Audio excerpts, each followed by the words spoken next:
ambayo yanaweza yakatusaidia hasa kujenga uelewa wetu juu ya hili. Je, Yesu ni mwana wa Mungu au yeye ndiye Mungu mwenyewe? Nikianza kwanza, mwalimu, kutoka kwa maandiko ya Yohana, wewe unapomsoma, unapoona alivyotufundisha, je, Yesu ni Mungu mwenyewe, ni mwana wa Mungu, au ni Mungu, Mwana na Roho Mtakatifu? Kama ambavyo umekuwa ukitoa, muda mwingine unasema ni Mungu, muda mwingine unasema ni Mwana, muda mwingine unasema ni Roho Mtakatifu. Karibu. Asante, kwa sababu umekuwa specific kwa sababu ya Injili ya Yohana. Ndio. Sio Injili ya Yohana, ni Injili ya Yesu kama ilivyoandikwa na Yohana. Sawa. Ni hivi, ndani ya Biblia tuna Injili 4 zinaitwa Synoptic Gospel. Okay. Lakini katika hizo Injili 4, Injili 3 kwa maana ya iliyoandikwa na Mathayo, Marko na Luka zinaongelea habari za matukio ya Yesu kuzaliwa na maisha ya Yesu. Lakini ukija kwenye Injili ya Yohana, mtindo wake wa uandishi, kwa mtu yeyote aliyesoma Biblia vizuri, ataona Yohana alikuwa anajibu maswali ambayo yalikuwepo kwenye jamii yake wakati ule kuhusu nafasi ya Yesu. Je, ni mwana tu pekee? Je, ni Mungu au ni mwanadamu tu? Utaona yote haya Yohana ameyajibu. Hasa unaposoma Injili ya Yohana, Injili ya Yesu iliandikwa na Yohana. Angalia hata mtindo wake wa kwanza kusema. Anasema hapo mwanzo kulikuwako neno. Naye neno alikuwako kwa Mungu. Naye neno alikuwa Mungu. Anataja neno, alafu anataja Mungu. Mstari wa pili, huyo mwanzo alikuwako kwa Mungu. Hapa anakusudiwa nani? Neno. Mstari wa tatu, vyote vilifanyika kwa huyo. Huyo nani? Neno. Wala pasipo yeye hakikufanyika chochote kilichofanyika. Tunaenda mstari wa 4.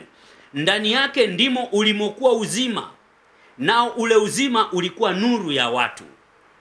Mpaka hapa Yohana amejibu maswali matatu. Kwamba ndani ya Mungu kumbe kuna neno. Maana anasema neno alikuwako, sio lilikuwako. Kwa hiyo hapa kuna personification hapa. Sawa. Neno alikuwako kwa Mungu. Naye neno alikuwa Mungu.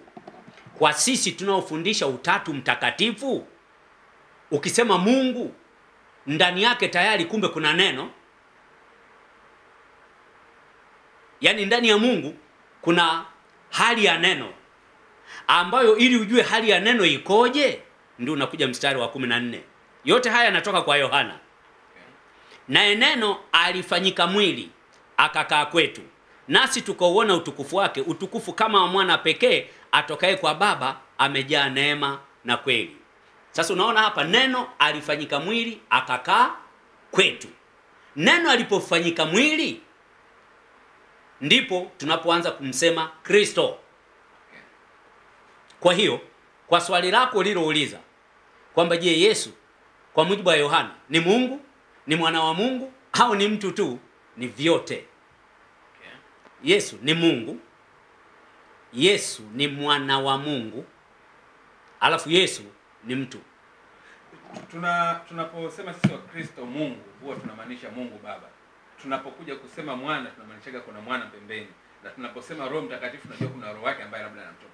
Sasa unaponiambia kwamba Yesu ni vyote hivyo au Mungu Baba ni vyote hivyo, unamaanisha Yesu ni kama mikono ya Mungu? Yaani kwamba ni umbo moja alafu lina vipande vipande, kwamba hapa kuna neno, hapa kuna Roho Mtakatifu, alafu yupo Baba mwenyewe? Au unamaanisha nini? Kwamba yupi anamtegemea mwenzake kati ya Mungu na Yesu? Ukishasema Mungu umetaja mamlaka. Ukisema Yesu ndio umetaja jina la hayo mamlaka, ambao ndani yake ndio kuna Baba, Mwana na Roho Mtakatifu. Simulizi nimelisema hili zaidi ya mara 40 sasa. Na hakuna mtu ambaye anaweza kuja kulibadilisha. Kwa sababu mtoaji na mtafsiri wa hiki ninachokisema ni Yesu mwenyewe. Hebu angalia hapa. Katika Mathayo, Injili ya Yesu kama ilivyoandikwa na Mathayo, ile sura ya 28 mstari wa 19. Inaanza anasema hivi, Yesu akaja kwao akasema nao akawaambia, nimepewa mamlaka yote mbinguni na duniani. Sasa kuna wengine wakisoma andiko hili wanasema, unaona hapa Yesu anasema nimepewa mamlaka yote mbinguni na duniani. Aliyempa nani? Kabisa hilo.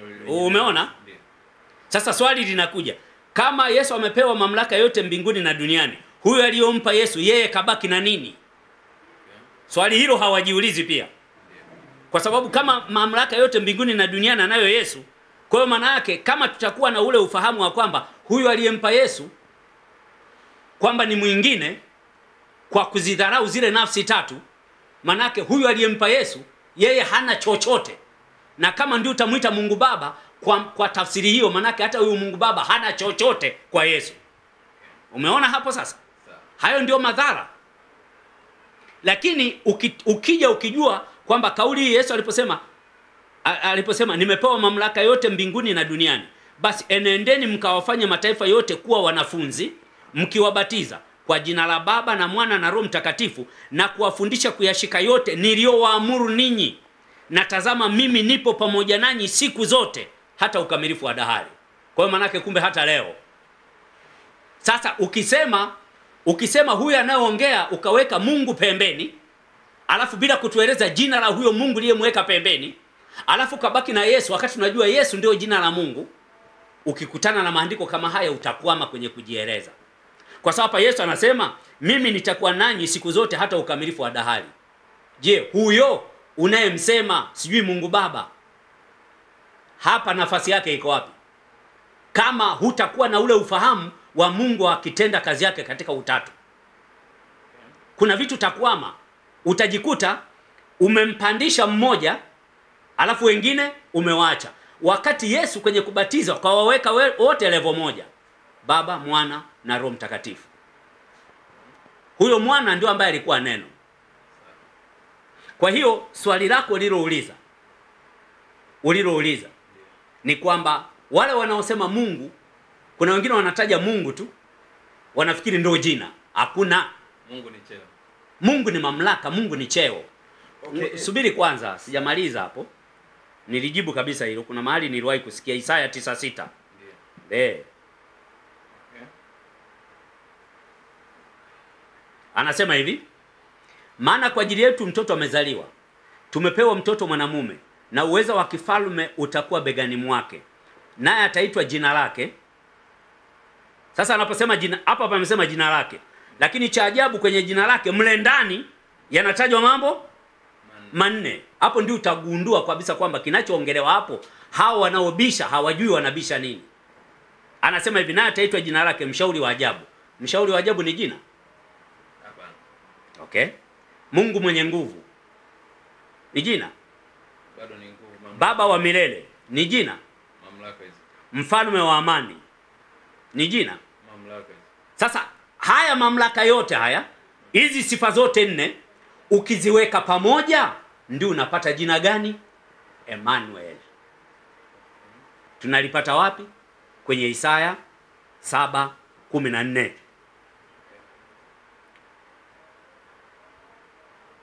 Isaya 7:14. Nataka niende pale. Nataka kujibu kabisa hili. Isaya 7:14 anasema, kwa hiyo Bwana mwenyewe atawapa ishara. Tazama, bikira atachukua mimba, atazaa mtoto mwanamume, naye atamuita jina lake Emmanuel. Sasa umeona? Ndani ya Emmanuel ndo hizo tulizozisoma.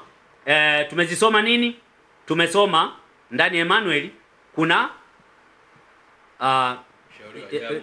Isaya 9:6, nataka tuirudie pale. Ndani ya Emmanuel ndio kuna mshauri wa ajabu, Mungu mwenye nguvu, Baba wa milele, mfalme wa amani. Hizi zote ziko ndani ya nini? Ndani ya Emmanuel. Kwenye utabiri, je, ilipokuja kutokea kweli ilihusu nani? Ili tujue lile jina lilihusu nini? Kwenye Mathayo sasa. Mathayo, Injili ya Yesu ilivyoandikwa na Mathayo sura ya kwanza kuanzia mstari wa 21. Inasema hivi, naye atazaa mwana. Tuanze mstari wa 20. Basi alipokuwa akifikiri hayo, tazama malaika wa Bwana alimtokea katika ndoto akisema, Yusufu mwana wa Daudi, usihofu kumchukua Mariamu mkeo, maana mimba yake ni kwa uweza wa Roho Mtakatifu. Sawa? Hapa anatajwa Roho Mtakatifu hata kabla Yesu hajazaliwa. Naye atazaa mwana, nawe utamwita jina lake Yesu, maana yeye ndiye atakayewaokoa watu wake na dhambi zao. Hayo yote yamekuwa ili litimie neno lililonenwa na Bwana kwa ujumbe wa nabii akisema, tazama bikira atachukua mimba, naye atazaa mwana, nao watamwita jina lake Emmanuel, yani Mungu pamoja nasi. Umeiona connection ya jina inapokuja kuishia? Sasa kuna wengine wakisoma hiyo Isaya 9:6 wanasema hapo pamesema ataitwa jina lake mshauri wa ajabu, Mungu mwenye nguvu. Sasa hilo ni jina. Angalia mlolongo uliokuja kuishia mpaka kwa Emmanuel, mpaka kuja kuishia kwenye jina la nani? Jina la Yesu. Ndivyo Biblia inavyofundisha. Mwalimu, sawa. Wakati tunaendelea niambia Mungu ni cheo. Kuna kitu kama rais, naye wanasemaga ni mamlaka. Lakini tunajua lazima kuna rais. Kuna mamlaka wale wenzake ambao watakuwa wanamsaidia kila kitu, yale mamlaka ya urais au ya rais mwenyewe, kama unavyosema Mungu ni cheo. Lakini kuna mmoja yule ambaye ndiye Mungu. Sasa unaponiambia Mungu ni cheo, maana yake je, basi wapo wawili tu? Yupo huyo Yesu pamoja na Roho Mtakatifu peke yake? Hakuna Mungu yule tunayemsemaga Mungu Baba? Hapana, umeuliza kwa kuchanganya. Okay. Roho ulivyosema Roho Mtakatifu, tayari umesema nafsi moja katika zile nafsi tatu za Mungu. Sawa. Sawa? Na sijasema mimi, ni Yesu kazisema. Zipo nafsi tatu. Mkawabatize watu kwa jina la Baba, Mwana na Roho Mtakatifu. Baba hapo ni nani? Yesu. Mwana Yesu. Na Roho Mtakatifu Yesu. Ndio maana wanasema jina, hakusema majina.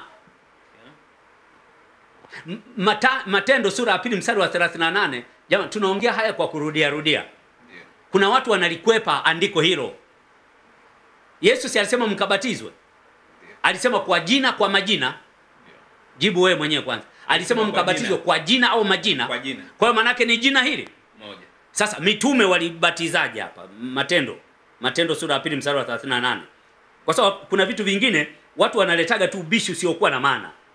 Hapa nasema hivi, Petro akawaambia, tubuni mkabatizwe kila mmoja kwa jina lake Yesu Kristo. Sasa Yesu sio jina? Yesu ni jina. Ni jina. Ndiyo. Na kule Yesu alisema mkawabatize watu kwa jina, si ndio? Ila Yesu aliposema kwa jina, alafu akazitaja nafsi. Ndiyo.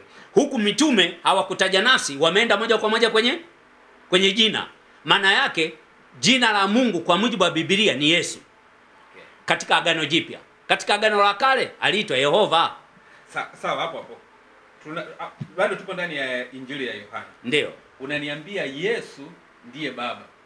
Yesu si tumemwona duniani?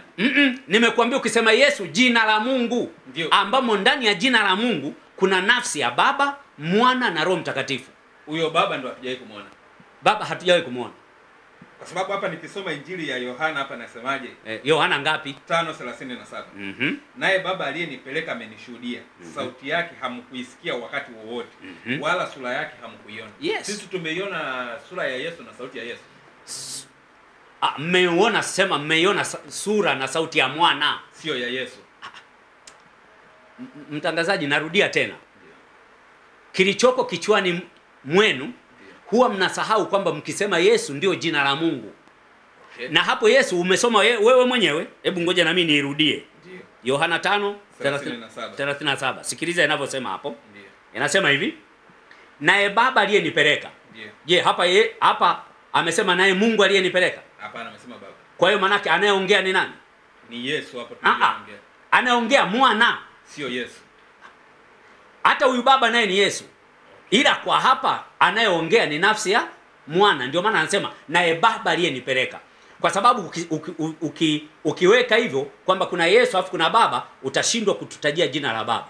Okay. Wakati Yesu kule kwenye Mathayo 28:19 amesema mkawabatize kwa jina la Baba, Mwana na Roho Mtakatifu. Kwa hiyo nitakuuliza jina la Baba nani? Utakosa kujibu. Okay. Kwa hiyo ninachotamani wewe pamoja na wafuatiliaji wanaotufuatilia, uwe unasikiliza sana kauli anazozitumia Yesu. Ukikuta Yesu anasema kwa Baba, ujue hapo anaongea yeye kama nani? Akisema kwa Baba maana yake anaongea yeye kama Mwana. Anaongea kama Mwana. Kwa nini? Kwenye hiyo Yohana 5. Nenda 17. Yohana 5:17. Yohana 5:17. Mwalimu nisomee mwenyewe huko. Okay, ngoja nisome. Sawa. Yohana 17 ule mstari wa 11. Anasema hivi, wala mimi simo tena ulimwenguni, lakini hawa wamo ulimwenguni. Nami naja kwako Baba mtakatifu. Nami naja kwako Baba mtakatifu. Kwa jina lako ulilonipa uwalinde hawa. Umesikia? Kwa jina lako ulilonipa. Kabla ya jina lako. Nami naja kwako Baba mtakatifu. Unafikiri alipokuwa anaongea hapa alikuwa anaongea kama nani? Anaongea kama mwana. Anaongea kama mwana. Alafu ndio anakuja sasa, kwa jina lako ulilonipa uwalinde hawa. Sawa? Si anaongea na Baba. Kwa hiyo kumbe jina la Yesu kabla ya kuja kwa mwana limeanza kwa nani? Limeanza kwa Baba. Alafu likaja kwa nani? Kwa mwana. Kwa hiyo ninapokuambia kwamba Yesu anaposema, ukisema tu kuna Yesu kuna Baba utakuwa unakosea. Okay. Ukisikia Yesu anasema Baba, ujue hapo yeye anaongea akiwa nani? Akiwa mwana. Akiwa mwana, anaiadresi nafsi ya Baba. Lakini wote they bear the same name. Wote wako chini ya jina moja, kwa sababu lilikuwa la Baba, alafu likaja kwa nani? Likaja kwa mwana, kama tulivyothibitisha katika Mathayo. Sawa, hapo tumepata kumbe kuna mwana na Baba ambao wote na Roho Mtakatifu wote kwa pamoja wanaitwa Yesu Kristo. Ndiyo maana yake. Ndiyo maana kwenye Tito sura ya 2 mstari wa 13 panaposema tukilitazamia tumaini lenye baraka na mafunuo ya utukufu wa Kristo Yesu, Mungu mkuu na mwokozi wetu. Upate maana hii sasa. Sawa. Tunaendelea tupo kwenye Injili ya Yohana. Yohana labda ndo aliyekuja kutuletea kesi kubwa sana. Yohana 1 mstari wa 3.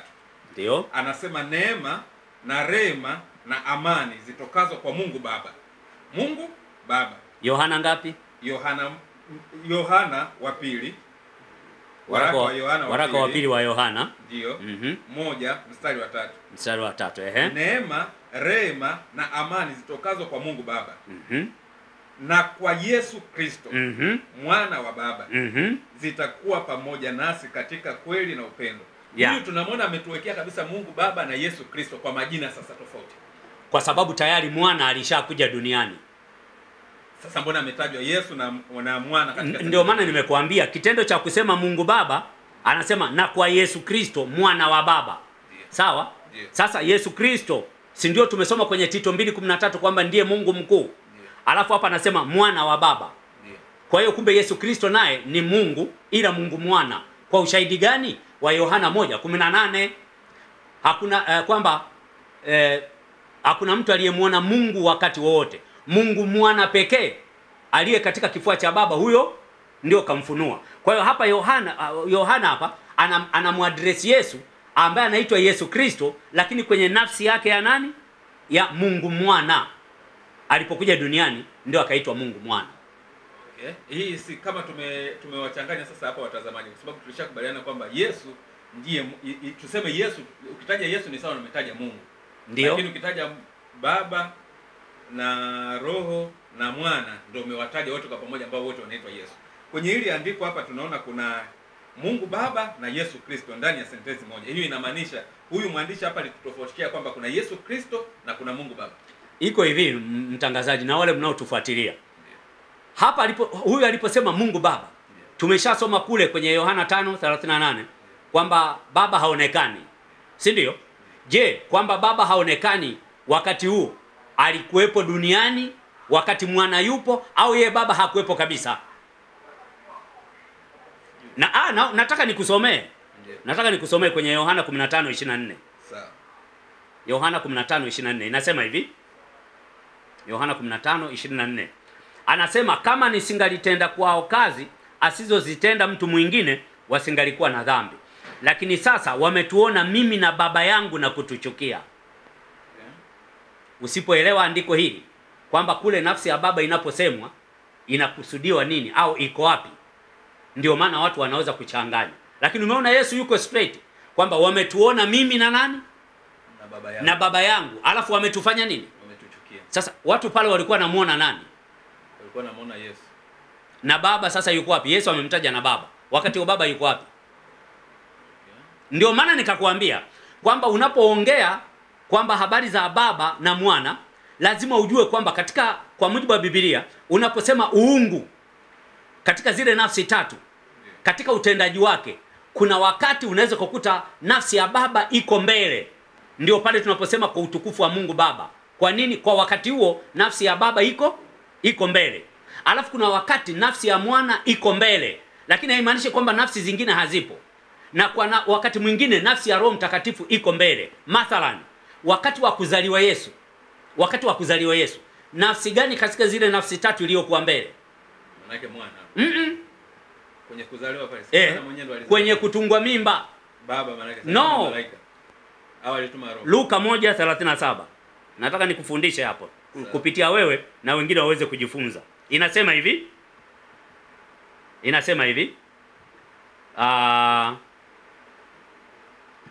Malaika akajibu akamwambia. Sikiliza. Ndio. Huyu ni malaika Gabrieli anaongea na Mariamu kabla huyu anaitwa Yesu kama mwana hajazaliwa. Sikiliza Roho Mtakatifu anachofanya. Malaika akajibu akamwambia, Roho Mtakatifu atakujilia juu yako na nguvu zake aliye juu zitakufunika kama kivuli. Kwa sababu hicho kitakachozaliwa kitaitwa kitakatifu, mwana wa Mungu. Manake Roho Mtakatifu hapo ndo alikuwa mbele. Roho Mtakatifu hapo alikuwa mbele wakati wa kutungwa mimba ya mwana anayekuja kuitwa Yesu. Tunakwenda sawa? Haya, mwana amezaliwa. Lakini mwana amezaliwa, Mathayo 1:21 mpaka 23 anasema huyo mwana ni Emanueli. Lakini huyo mwana anaitwa Emanueli, jina lake utamuita Yesu. Ila ni mwana wa Mungu. Sawa? Sawa. Lakini hapa panasema aliyehusika na hiyo mimba ni nani? Roho Mtakatifu. Swali linakuja, nafsi ya Baba wakati huo iko wapi? Kwa hiyo mwili huu ulipoingia tumboni kwa Mariamu na kuchukua mimba kwa uwezo wa Roho Mtakatifu, hii kukuonyesha kwamba tayari zile nafsi tatu zipo hata kabla ya Yesu kuja katika mwili. Kama hapa Roho Mtakatifu amehusika na mimba ya Yesu, ndio maana sasa alipokuja duniani, siku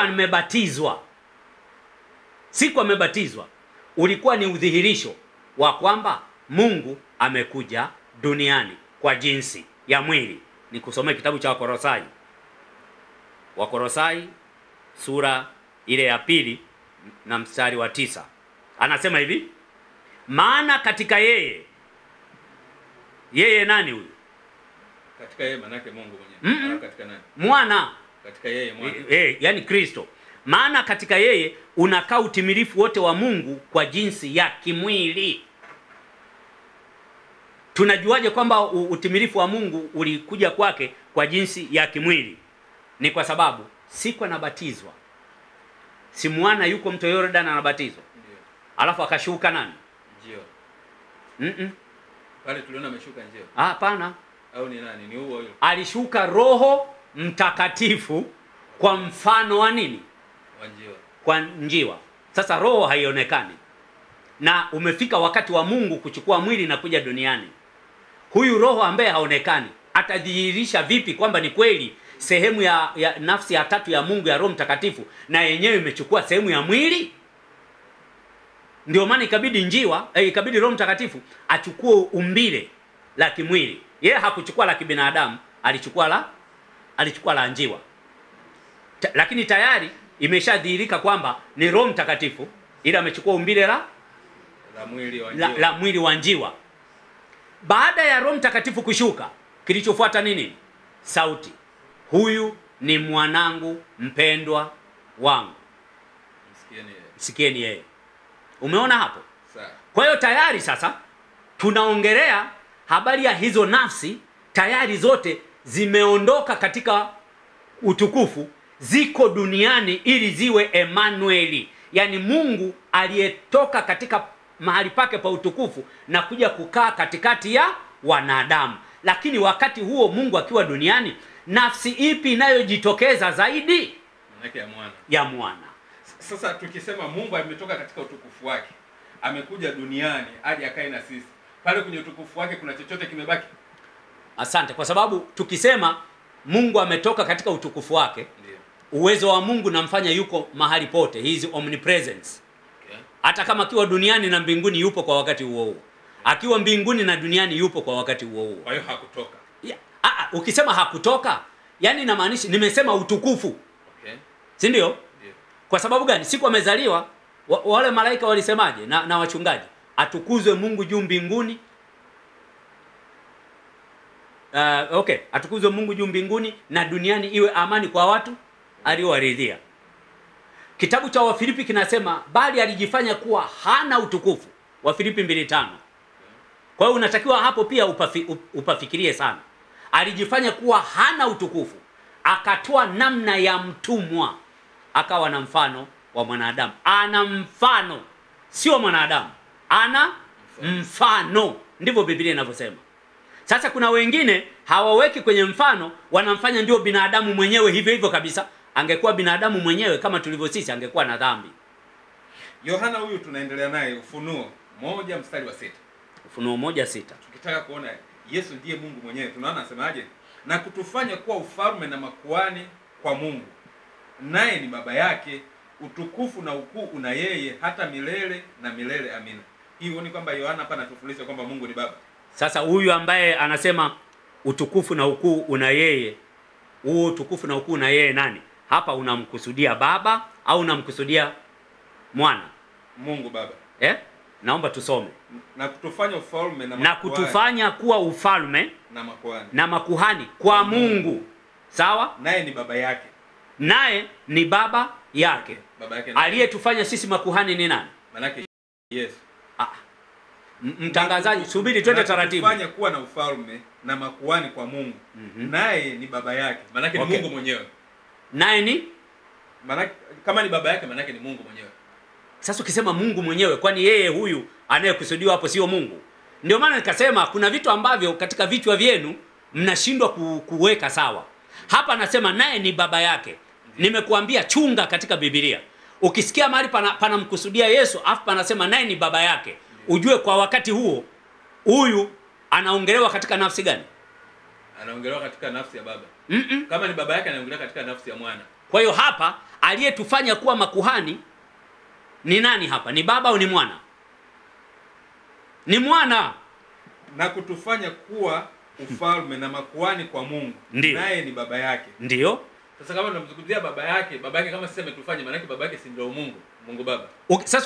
Sasa ukisema Mungu baba, ukija kwenye uungu sasa, ukisema Mungu baba, maana yake huyu anayeongea kwenye wadhifa wa umungu yeye ni nani? Ni mwana. Mungu, usisema Mungu mwana. Ni mwana wa Mungu, Mungu mwana. Usibadilishe maneno. Mtangazaji. Okay, kwa hiyo tukisema nataka hivi, ndio hizi concept ambazo nataka zikae vizuri. Ukikuta mahali panasema Mungu baba, si ndio? Ujue huyu tukija kuongea habari ya huyu aliyeko huku, ujue hapo tunaongelea habari ya Mungu mwana. Huyu akisema baba, ujue wakati huo yeye anaongea nani? Ni mwana. Lakini hizi nafsi zote jina lao ni moja, Yesu Kristo. Sasa shida inakuja hivi, mmewasikia watu midomoni. Kinacholeta shida hapa ni maneno ya mdomoni. Kwamba kuna watu wanasema, yani wanamsema Mungu kama Mungu kwa mujibu wa Biblia, kama Mungu is an isolated entity. Ndio. Yani ni kama Mungu kama kitu cha kando. Ndio. Ambacho hakihusiki na haya yanayosemwa, alafu huyu anayesemwa hapa na kama naye hahusiki kwenye uungu. Hilo ndio kosa. Sisi tunajua Mungu ni bosi wa Yesu. Sasa wakati Yesu ndio Mungu mkuu, sasa huyo Mungu mwingine unayemsema ambaye ni bosi wa Yesu ni nani? Sisi tunajua Yesu alikufa msalabani.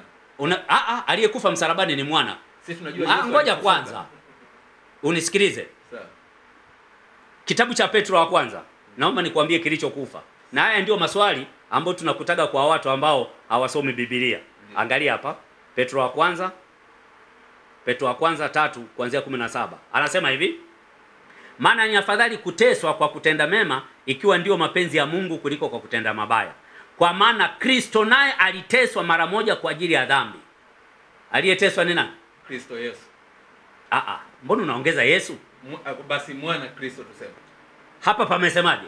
Kristo. Unajua kwa nini hapa pamesema Kristo? Kwa sababu ni baada ya nafsi ya mwana. kuchukua mwili. Ule mwili ndio unaoitwa Kristo na ndio ulioteswa. Okay. Ndio maana sasa ukiongeza maneno yako ambayo Biblia hapa haijasema, lazima you will contradict yourself. Okay. Kwa hiyo nirudie tena. Yeah. Wale ambao wanamfanya Mungu kwamba yuko peke yake, kwa hiyo hata jina lake hawalijui, wala hawajui kwamba ndani ya hiyo Mungu kuna nafsi tatu ambazo ndio tunasoma utendaji wake huku. Ukikuta wanakataa fundisho la utatu, lazima watakutana na matatizo ya kueleza hiki ninachokueleza sasa. Mahali pa Yesu, wao watasema tu Yesu. Alafu wakisema Mungu, watakuwa wanasema Mungu kama kitu kingine. Ndio maana kuna baadhi nimewasikia wanaofundisha somo la utatu kwamba hakuna utatu. Wanakuambia Yesu sio Mungu.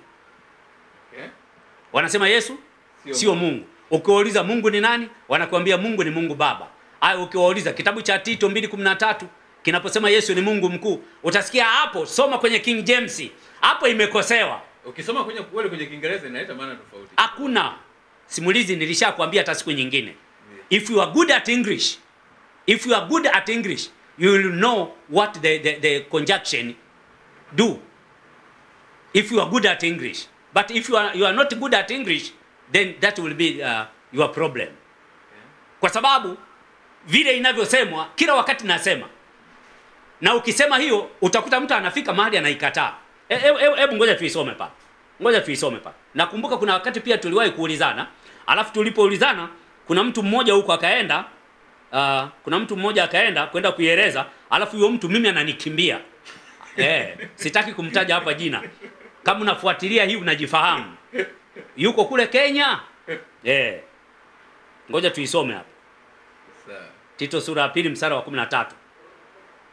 Inasema hivi: tukilitazamia tumaini lenye baraka na mafunuo ya utukufu wa Kristo Yesu, Mungu mkuu na mwokozi wetu. Sasa wengine wanahoji. Wanasema baada ya Kristo Yesu kuna koma. Ndio. Alafu kuna Mungu mkuu. Ndio. Alafu na mwokozi wetu. Sasa ukimwangalia mtu yeyote aliyesoma shule sawa sawa, yani ukikuta mtu anayeubishia umstari, subiri kwanza. Sawa. Ukikuta mtu anayeubishia umstari, shule yake ni ndogo. Mimi mwenyewe mmoja wao watu wanaobishia mstari. Kwa sababu kwa mfano twende, nataka nikasome na Kiingereza sasa. Twende kwenye Kiingereza. Hiyo mwokozi wetu hapo twende kwenye Kiingereza. Tukiamia tu Kiingereza hiyo mwokozi wetu. Twende kwenye Kiingereza. Sawa. Looking for that blessed hope. Sawa. And the glorious appearing of the great God and our Savior Jesus Christ. Ndio umeiona. Kiingereza iko hivi, Kiswahili kikitoka huku kwenda hivi. Si ndio? Tafsiri ya Kiingereza kinatoka huku kinakuja huku. Tunakubaliana? Wala haina shida. Sasa kama haina shida, hapa panaposema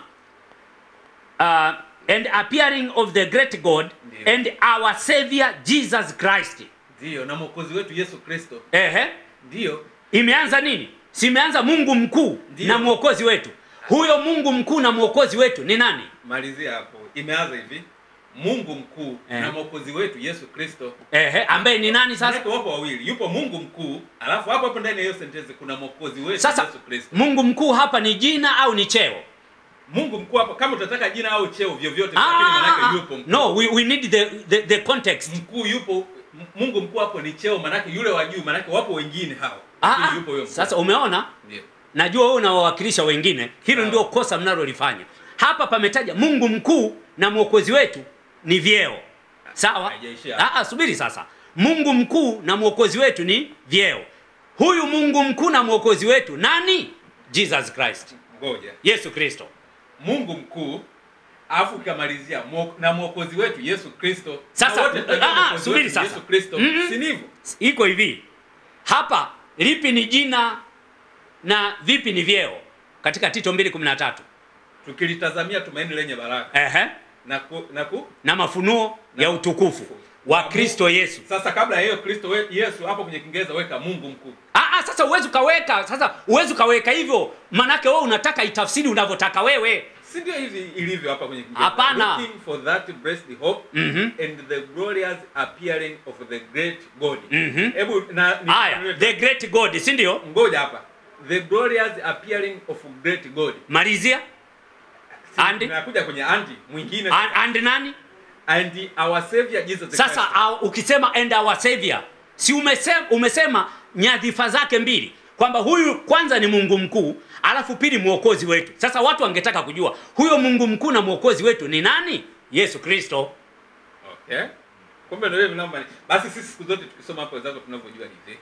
Sasa mlikuwa mnasoma kimakosa, ndio kisa cha kuwa na hizi social media. Tunajua kuwa na maplatform kama haya ya kurekebisha. Tunajua kuna Mungu mkuu, alafu kuna mwokozi wetu Yesu Kristo. Na kila mtu anajua mwokozi wetu sisi ni Yesu Kristo. Yaani uko sahihi. Yaani Mungu mkuu ni wadhifa wake, mwokozi wetu ni wadhifa wake. Kwani mwokozi ni jina? Mwokozi ni jina? Mwokozi sio jina. Sio jina. Jina lake ni nani? Ni Yesu mwokozi. Asante sana. Hivyo ndivyo inavyotakiwa ijulikane. Ndio mwokozi wetu ni Yesu Kristo, hiyo nakubali kabisa. Sasa kama nakubali huyo ukisema sikiliza. Sasa hiyo na iko kwa nani hapo?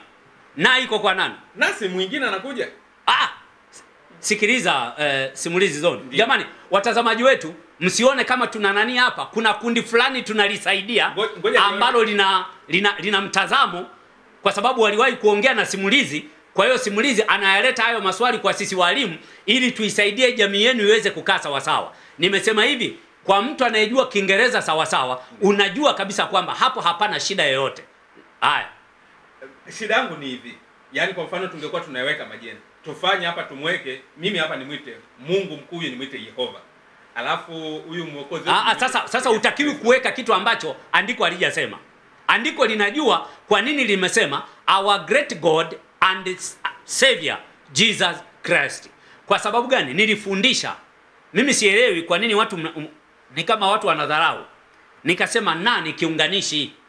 Ndio. Sasa kama kiunganishi kinaunganisha nini?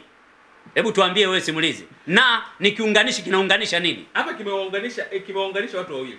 Kimeunganisha hapa watu wawili. Hapana. Hiyo na hapo imeunganisha nyadhifa mbili. Imeunganisha nyadhifa ya Mungu mkuu, imeunganisha nyadhifa ya mwokozi.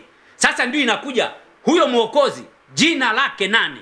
Unajua hizi nomino zote hapa zina vivumishi vyake. Zina vivumishi vyake hizi nomino zote. Kivumishi cha kwanza ni great. God. Great God. Maana Mungu mkuu. Ndio. Haya, twende hivi. Mungu mkuu, jina lake nani? Mungu mkuu. Mungu mkuu sisi tunajua ni Mungu mkuu. Jina lake nani? Yehova. Yehova. Sasa hapo ndio pameandikwa hivyo. Ngoja sasa nakuja tena.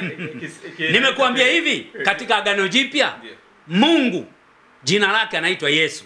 Sawa. Ndio tuko hapo. Nakuja kwenye kivumishi cha kuna vivumishi vingine viwili. Our savior. Hawa ni kivumishi kimilikishi. Alafu kuna savior.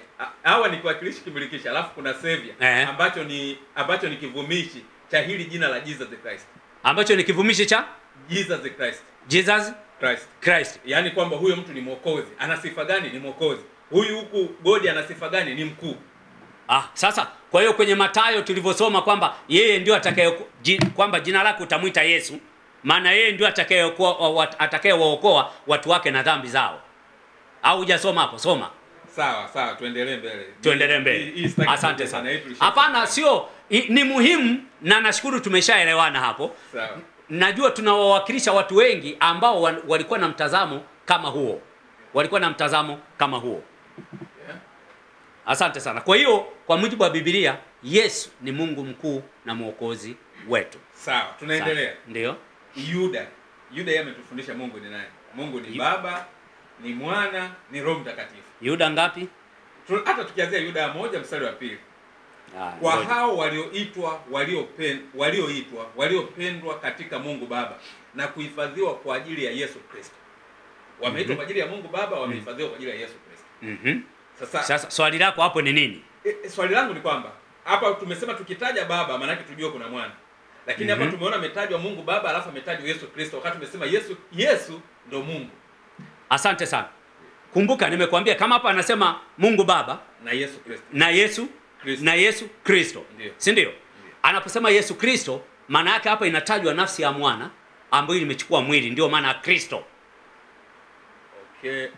Okay, kumbe Yesu Kristo maana yake akiwa amechukua mwili. Ukishataja tu Kristo unamaanisha nafsi ya Mwana baada ya kuchukua mwili. Yaani huyu Mungu Mwana baada ya kuchukua mwili ndio unaoitwa Kristo. Ndio maana tumesoma kwenye Petro wa kwanza 3 ile 17 kwamba Kristo mwili wake akauawa baada ya kuchukua mwili. Kwa hiyo huyu hapa anaposema Yuda mtumwa wa Yesu Kristo, ndugu yake Yakobo, kwa hao walioitwa, waliopendwa katika Mungu Baba na kuhifadhiwa kwa ajili ya Yesu Kristo. Umeona? Umeiona hii Mungu Baba? Sawa. Alafu kwa Yesu Kristo. Sasa hapa Yesu Kristo maana yake kuna Mungu Mwana. Huyo Mungu Mwana amechukua mwili. Alipochukua mwili unaitwa nani? Kristo. Iko hapa. Yaani kifupi simulizi na wale mnaotufuatilia, ukiwasikiliza hata mitume wa Yesu, yaani namna walivyokuwa wanazieleza hizi nafsi tatu, Baba, Mwana na Roho Mtakatifu, yaani wao walikuwa wanazieleza katika hali ya ufahamu mkubwa kabisa. Hawa kina Yohana kwamba wao walijua, mitume wote wa Yesu wote wanajua kwamba Yesu ni Mungu mwenyewe. Wanajua kabisa kwamba Yesu ni Mungu. Ila walituficha. Lakini sio alituficha. Wanajua ndani yake. Ukisema walituficha, kwani Tomaso alipomwambia Yesu Bwana wangu na Mungu wangu, Yesu pale alikataa kwenye Yohana 20:26 mpaka 28. Yesu alikataa. Kama asingekuwa Mungu, pale sio angemwambia Tomaso sio mimi. Yeah. Ndio maana nikakwambia lazima uwe unajua unapoongelea habari za Yesu. Je, kwa wakati huo unaongea habari ya Yesu kama mwana au kama baba au kama roho? Yes. Kwa sababu jina ni moja. Na kuna swali simulizi, kuna swali ambalo nimeuliza hata wanaopinga utatu, halijajibiwa mpaka leo. Lile la Matendo 20:28. Jitunzeni nafsi zenu na lile kundi lote nalo ambalo Roho Mtakatifu amewaweka ninyi kuwa waangalizi ndani yake, mpate kulilisha kanisa lake Mungu alilolinunua kwa damu yake mwenyewe. Sasa webaki na dhana ya Mungu. Alafu na mimi nikubane kwenye maswali kwamba Mungu ni roho, haonekani. Lakini maandiko yanasema kanisa la Mungu limenunuliwa kwa nini? Kwa damu yake mwenyewe. Sasa Mungu gani aliyetoa damu? Si ni Mungu Baba alimtuma Mungu. Hatutaki alimtuma. Si watu wanasema hakuna utatu ambao Mungu Mwana wanakataa. Mwalimu hapo wanakataa andiko la Mungu Mwana la Yohana 1:18. Si tumesema hapo Mungu alilinunua kwa damu yake mwenyewe. Wewe mwanao sio damu yako? Mimi mwanao sio damu yako? Ni damu yangu. Si ndio Mungu Baba alilinunua kwa damu yake mwenyewe, ambaye damu hiyo ni Yesu. Sasa Yohana 4:28 anasema Mungu ni roho. Roho inaweza kanunua ikatoa damu? Si ndio pale alikuja kwa ajili ya mwana. Asante sana. Kwa hiyo mtangazaji na wale mnaofuatilia, nafikiri hizi ni hoja zilizoibuka miaka ya hivi karibuni, na hasa baada ya makundi ya watu kuanza kufundisha kwamba fundisho la utatu si la kibibilia, ili hali wanashindwa kuthibitisha hizo hoja. Badala yake wamekuwa wanayakana maandiko. Yaani maandiko yapo na waliyakuta. Ndio maana mimi Mwalimu Danieli kila wakati nimekuwa natoa nasaha zangu kwamba kama ikifika mahali wewe unajifanya mwalimu lakini maandiko ya Biblia unaanza kusema hilo hapana, basi andika Biblia yako. Lakini hii tunayoisoma leo, haya tunayoyasoma yako hivi hivi na wewe uliyakuta na utayaacha. Kwa hiyo maana yake kweli hii tunayoisema leo ndivyo ilivyo leo na hata milele Yesu atakapokuja. Mpaka sasa hivi tunasema kwamba Mungu kama Mungu ni cheo. Alafu tukihitaja labda Mwana, Roho Mtakatifu, Baba, hivyo ni au sasa ndo watu wenyewe, yani tuseme realization zao ndio zinaitwa nafsi, ndo nafsi zenyewe. Lakini tukisoma tu Ufunuo moja tunaanza tu moja kwa moja. Ufunuo wa Yesu Kristo aliopewa na Mungu. Sasa amepewa na Mungu vipi? Yaani hapa ufunuo wa Yesu Kristo aliopewa na Mungu awaonyeshe watumwa wake. Huku kote huko naona kuna maana. Hapa tu ufunuo wa Yesu Kristo aliopewa na Mungu. Hajapewa na Mungu Baba, akapewa na Mungu, kwamba yupo huyo mkuu ambaye alimpa Yesu. Ufunuo wa Yesu Kristo aliopewa na Mungu. Swali lako hapa ni kwamba kapewa na Mungu yupi? Ndio. Ndio. Kwa sababu sisi tumesema Mungu ni, yani Mungu inakuwa ni umoja, lakini yani wanakuwa wote, wakiwa wote watatu ndo Mungu. Ikiwa Roho, Mwana na Baba ndo Mungu. Lakini hapa tunaona Yesu amepewa ufunuo na Mungu. Okay. Unajua maana ya Alfa na Omega? Mwanzo na mwisho. Mwanzo na mwisho. Ndio. Okay, hiyo mwanzo na mwisho huwa inamhusu nani? Mungu peke yake au na mwana? Inamhusu Mungu. Inamhusu Mungu. Alfa na Omega. Mungu ndiye Alfa na Omega. Kwa hiyo Yesu ikionekana ni Alfa na Omega, anakuwa nani? Yesu ikionekana ni Alfa na Omega. Sisi tumeshakubali kwamba Yesu ni mwana wa Mungu. Tangu mwanzo alikuwa. Aha. Kwa hiyo utakuwa umekubali kwamba ni Mungu lakini ni Mungu mwana. Sawa? Nitakubali kabisa kwamba yeye ni Mungu. Asante sana. Yaani ndio hicho sasa, kama utakubali kwamba ni Mungu mwana na umesoma Ufunuo 1:1 kwamba ufunuo wa Mungu aliyompa Yesu Kristo. Si ndio? Kwa hiyo maana yake katika zile nafsi za uungu, nafsi moja inatoa inatoa ufunuo kwa nafsi nyingine, lakini zote zenye uungu. Ndio maana nikaja kukubana kwenye Alfa na Omega, ili kama utasema mmoja ndio Alfa na Omega mwingine sio, ni kutolee maandiko kuonesha kwamba toka wakati wa Agano la Kale Mungu ni Alfa na Omega, na kwenye Agano Jipya kwenye hicho kitabu cha Ufunuo Yesu ni Alfa na Omega, kukuonyesha kwamba wote katika uungu wapo, hizo nafsi zipo, ila nafsi ya Baba inampa maelezo nafsi ya Mwana, na inampa maelezo nafsi ya Mwana kwa sababu atakayekuja duniani huku hata kuja Mungu, atakayekuja ni Mwana. Umeelewa sasa? Kwamba kumbe tayari hapo tumeshaona kwamba kuna mkuu na mdogo. Sasa hilo la mkuu na mdogo umelisema wewe. Kama mtu anapokea maelezo kwa mwingine, maana yake si kuna bosi. Nimekuwa nakuambia hivi, katika hizo nafsi tatu, kila nafsi kuna mahali pake. Narudia simulizi na wale mnaotusikiliza. Kwenye hizo nafsi tatu, kila mahali kwamba kuna nafsi ambayo kwa wakati huo yenyewe ndio inatakiwa iwe mbele. Kwa mfano iko hivi, usiseme inakuwa kuu, yenyewe ndio inatangulia. Nimekuambia hapa kwenye kuzaliwa Yesu, kuchungishwa mimba, nafsi gani iliyotangulia? Tumesema roho. Roho, usiseme roho tu, sema Roho Mtakatifu. Je, nafsi ya Mwana na ya Baba wakati waziko wapi? Si zipo? Lakini kwa zamu hiyo ni nafsi ya nani inatokeza? Ya Roho Mtakatifu. Haya, tumefika wakati wa kwenda kwenye ukombozi. Kwenda kwenye ukombozi. Tumeiona nafsi ya nani inayotokeza mbele? Kwenye ukombozi Mwana. Nafsi ya Mwana. Tunakwenda sawa? Haya, tunafika hapa sasa kwenye kufunua hayo uliyoyafunua. Manake ni nafsi ya Baba ndio inatokeza wapi? Inatokeza mbele. Kwa hiyo usiseme tu kwamba kuna mmoja ni mkubwa na mwingine ni mdogo. Hakuna hicho kitu. Tukisoma haya maandiko tunaona kuna sehemu ambazo zinaonyesha Baba anamtuma Mwana, au Baba anamtuma Roho Mtakatifu, au Mwana anamtuma Roho.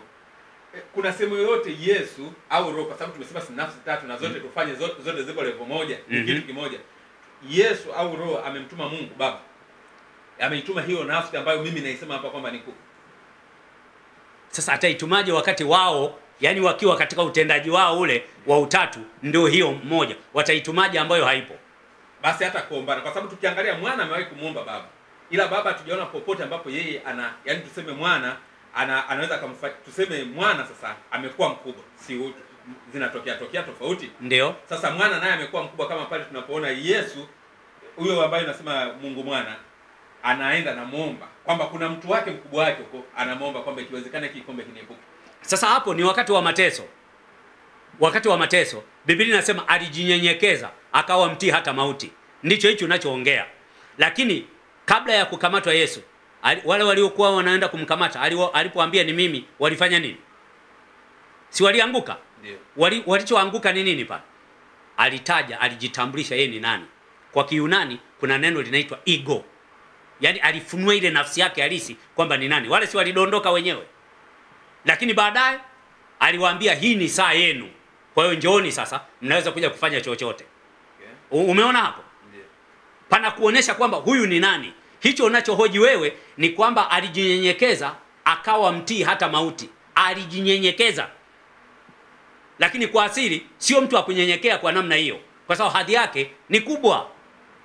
Kwa hiyo wewe unamuongelea tu pale alipojinyenyekeza, ndipo unapotaka kumpa na udhaifu. Sio dhaifu kama unavyofikiri. Angekuwa dhaifu siku ile wala wasingemkamata. Sizungumzii udhaifu, nazungumzia kwamba naye ana mkubwa wake.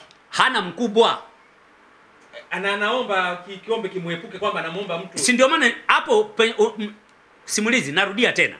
Yesu Biblia inasema alijinyenyekeza akawa mtii hata mauti. Hicho ulichokuwa unaomba kwamba kikombe kiniepuke, si ndio kwenye mauti? Ndio. Si ndio? Haya, alipokuwa anajinyenyekeza, si ndio hapo hapo?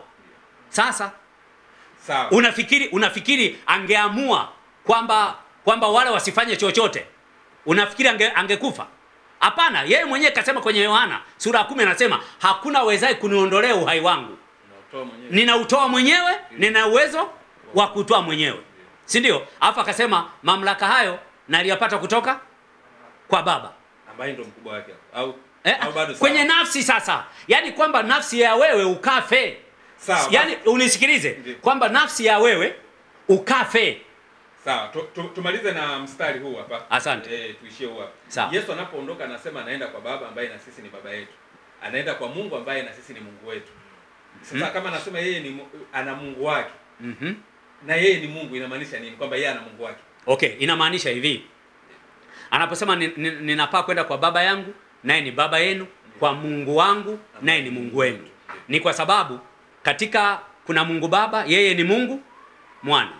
Ndicho alichokuwa anamaanisha. Sisi tunamwabudu Mungu mmoja. Sisi na Yesu tunamwabudu Mungu mmoja au Yesu haabudu. Hakuna andiko kwenye Biblia Yesu aliabudu. Alipo. Na Yesu tunamuomba Mungu mmoja. Yesu haombi. Ila sisi ndio tunamuomba yeye. Ndio maana anasema mkimuomba Baba kwa jina langu. Sasa imaanishi na yeye tena anaomba. Okay. Sawa basi kama una la kumalizia hapa. La kumalizia liko hivi. Ninajua simulizi umeniuliza maswali haya, umeliwakilisha kundi kubwa la watu. Na maswali hayajaisha. Najua wakati mwingine tutaendelea. Umeliwakilisha kundi kubwa la watu. Kuna mafundisho mapotofu na ya uongo yanayojitokeza, yanayoanza kukataa mistari ya Biblia. Moja ya mistari unaokataliwa ni Tito 2:13. Na mstari mwingine Yohana 1:18. Kwa sababu mistari hiyo inaongea habari ya Mungu Mwana, na wale wanaoamini wanaoikataa mistari hiyo hawaamini fundisho la utatu. Sasa wakilikubali fundisho la Mungu Mwana, lazima wakubali na fundisho la Roho Mtakatifu. Kitu ambacho wao hawakitaki. Mimi nakushukuru kwamba kupitia kwenye jukwaa hili na maswali uliouliza yamesaidia kuwajulisha wale ambao walikuwa wanapotoshwa, wajue kabisa kwamba fundisho la utatu mtakatifu katika Biblia lipo na uwezi ukaliondoa. Endeleeni kusubscribe kwenye channel hizi zetu zote, Bainat DMTV, Simulizi Zone, Ustadhi Shafi Online TV. Utafaidika. Hizi ni nyakati za mwisho wapendwa. Yesu karibu anarudi. Usije ubaki unadanganywa tu. Na wewe kama unataka kumwamini, kumpokea Yesu, hata kama wewe ni Muislamu, namba yangu ya simu hiyo hapo. Nitakuongoza sala ya toba. Mungu awabariki sana. Amen. Asante. Wakati Yesu